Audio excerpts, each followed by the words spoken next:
Hi there. Have you ever seen these mini workbenches and asked the question, why?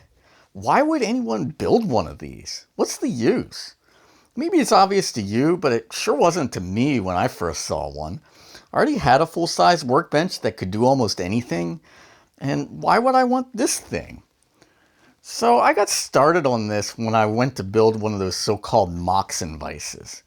I asked some friends about it, and someone suggested that I'd get more out of the bench on bench, which is basically a mini workbench. And well, I was feeling unusually impressionable that day, so I built this thing. And I was surprised because I actually liked it, but I didn't understand why I liked it. So I gave it some thought, and it seems like there are a number of reasons, so let's go through those. Let's start up front with the twin screw vise. It's hard to beat this for dovetailing. It holds a workpiece securely and without interference and raises it at the same time. You don't have to bend over so much for detail work. My main workbench is fairly low, meant for planing and mortising, and hunching over its leg vise to cut dovetails and tenons was really getting uncomfortable. So you have what the Moxon vise is supposed to deliver. Well, that's nice, but what else do you have? Is the little extra work surface useful for anything? The answer turns out to be yes, also for detail work. But notice that mine has no dog holes. How do you keep things in place? I considered dogs and other work holding methods, but it all seemed like a hassle. I got to thinking about simple, quick accessories like the bench hook, and I thought, well, what if this thing just had a built-in bench hook? So I just slapped a slide-up stop to the rear of the bench.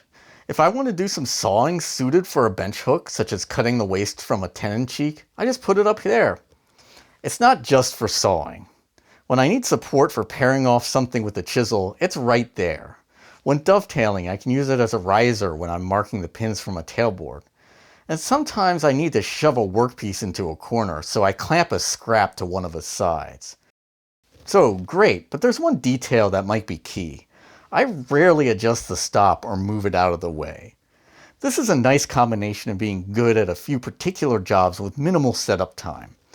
This thing is almost always ready when I need it. I leave it clamped to the small bench that's over there.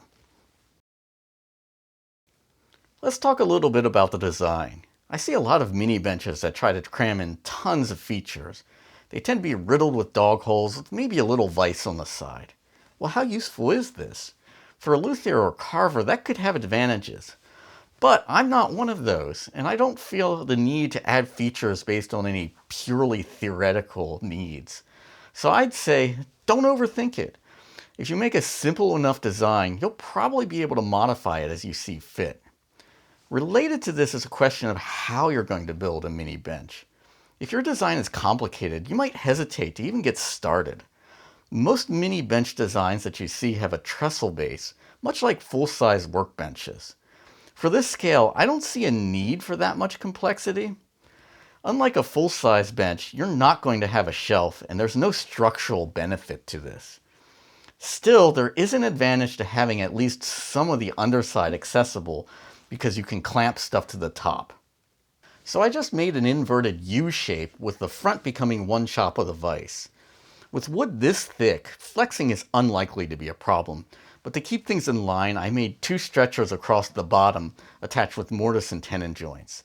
These also function as a way to clamp the whole thing to a larger bench. The only tricky part came in gluing it up.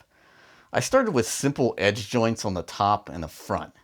But when attaching the stretchers in the rear, I was concerned about keeping everything aligned, so I made a loose tongue back here. So I think this is easier to build than the trestle base.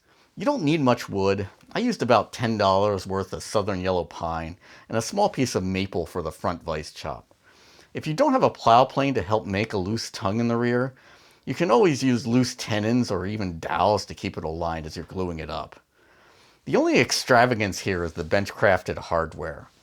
But there are other options out there, including wooden screws and just repurposing some inexpensive pipe clamps. In case you're wondering, I use my multi-wedge planing sled to help prepare the stock and flatten the top. Check out that video. A final reason I think these little benches are worthwhile has to do with suitability for your skill level. You've seen that it's handy for anyone doing detail work such as dovetailing. But a beginner who hasn't yet started on that kind of work can still appreciate that Mini-Bench is so easy and cheap to build. It still offers stable work holding. They would appreciate that you can easily mount it onto almost any kind of workbench, or even a kitchen countertop.